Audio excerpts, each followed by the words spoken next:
చెప్పేది విను. నేను విన్నో. ఏం మాట్లాడుతున్నారు మీరు అందరు? అసలు వాడికి మనకి రిలేషన్ లేదంట. ఇప్పుడు వచ్చి ఖుషి కావాలంటే ఇచ్చేస్తావా?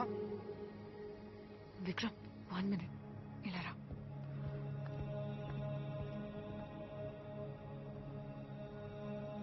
విక్రమ్ 6 months వరకే ఇదంతా అని మనకి తెలుసు. అది తెలిసి కూడా మనమే ఎక్కువ ప్రేమ పెంచుకున్నాం.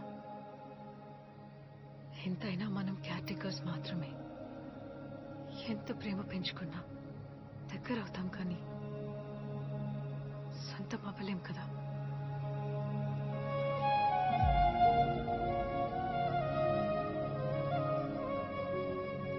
ఒక్కోసారి ట్రావెల్ చేసినప్పుడు మనకు ఒక ప్లేస్ చాలా నచ్చేస్తుంది. ఈ నచ్చేసిందని అక్కడే ఆగిపోతే ముందుకి వెళ్ళలేం కదా.